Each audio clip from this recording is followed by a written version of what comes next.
Cet épisode vous est présenté par la chaîne de podcast Zéphyr.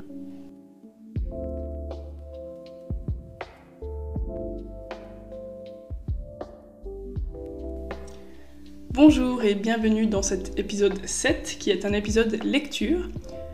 Aujourd'hui, nous allons parler du roman Neige intérieure de l'auteure suisse Anne-Sophie Subilia qui a été publié en 2020. Ce roman nous emmène sur le voilier Artemis pour un voyage dans les eaux polaires arctiques. À bord de ce navire, nous trouvons 4 architectes paysagistes, un capitaine et son adjoint qui partagent une expérience unique.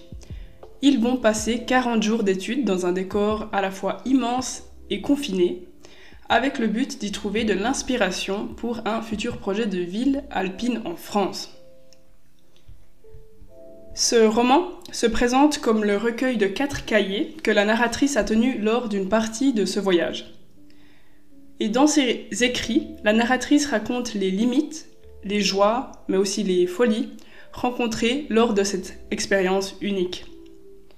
Les interactions humaines, forcées par la promiscuité de la minuscule cabine du bateau, sont à la fois insupportables, mais aussi nécessaires pour ne pas sombrer dans la démence ou la solitude.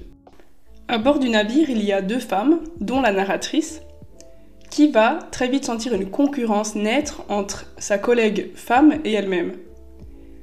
Cependant, j'ai trouvé ça très beau, car malgré la comparaison et la jalousie, une forme de sororité va se dessiner au fil des pages, car malheureusement, les 2 femmes sont toutes 2 victimes de commentaires inappropriés et misogynes, mais deviennent solidaires.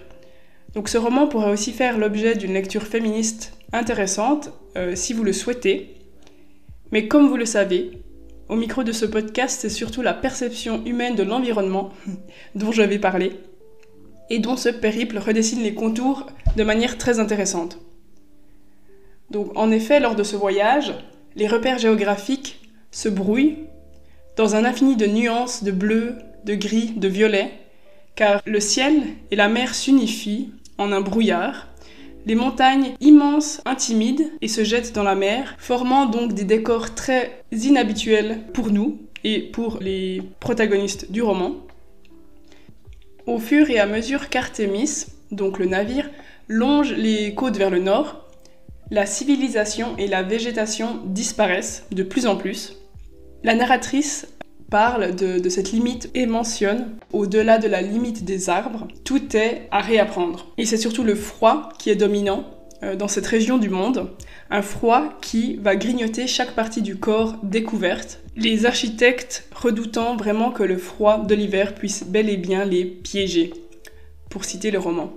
Et donc dans ce roman, la nature reprend ses droits. La mer, les roches, les vents, les animaux et les végétaux peuplent ces paysages qui sont inconnus aux humains. Les protagonistes doivent apprendre à reconnaître ces êtres vivants, les nommer, et se sentent impuissants, impuissantes face aux dangers de la mer, mais aussi simplement aux glaces qui mettent en danger leur croisière. La nature devient l'actrice principale de ces péripéties, alors que les humains à bord du navire doivent s'adapter au rythme et aux humeurs des vents, de la nature. C'est donc la nature qui devient l'actrice principale des péripéties de ce roman. Et cette nature dominante, immense, extrême, devient presque ensorcelante. La narratrice commence à délirer, mais y trouve aussi une aspiration méditative agréable et instantanée. C'est notamment dans un moment de contemplation que la narratrice va évoquer le titre du roman. C'est un moment où elle observe la rive et elle va dépeindre avec beaucoup de poésie la beauté des neiges intérieures, c'est-à-dire des neiges cachées derrière la verticalité brute du pan de montagne. Et ces neiges intérieures peuvent se lire à double sens, au sens littéral comme je viens de le mentionner, mais aussi au sens métaphorique. Cette douce neige, au-delà des angles très coupants de la pierre, rappelle une forme de vulnérabilité. Une vulnérabilité que la narratrice cache derrière une attitude très têtue et fière à travers ce voyage, et qu'elle ne dévoile que dans son journal, aux lecteurs et aux lectrices. Et donc en lisant ces notes, nous sentons que la narratrice va s'éloigner peu à peu de sa vision très anthropocentrée du monde. Elle va repenser par exemple son appréhension du monde sauvage et va aussi prendre conscience du besoin inhérent de mieux comprendre la nature.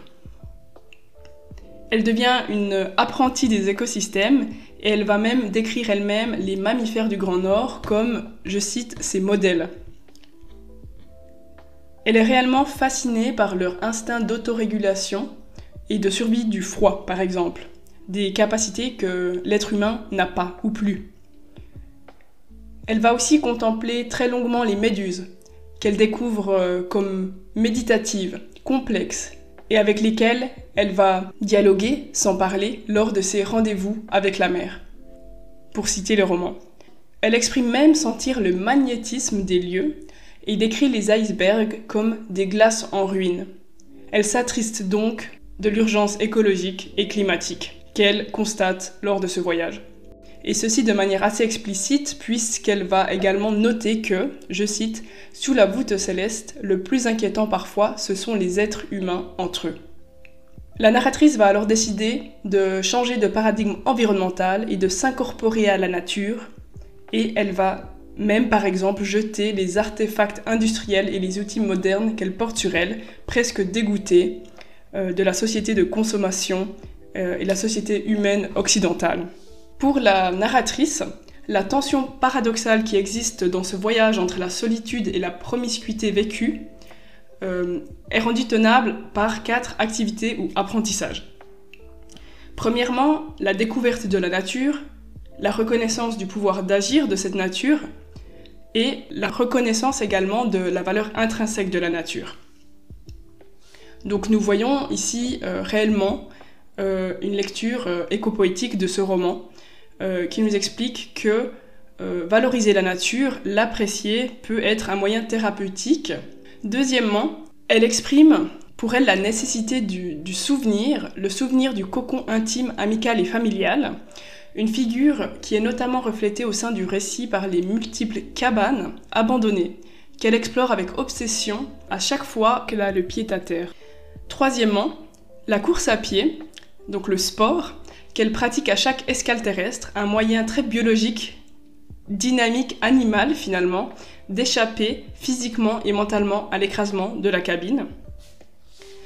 Et finalement, c'est surtout l'écriture qui lui a permis de tenir bon, comme moyen thérapeutique, comme une tentative de traduire des ressentis indicibles en langage, et pour ancrer ce voyage si flou dans le temps et les esprits, et ceci en le fixant sur le papier. Donc vous voyez qu'il est très intéressant pour ce podcast de voir que justement des défis psychologiques sont ici soignés par la nature, par l'écriture.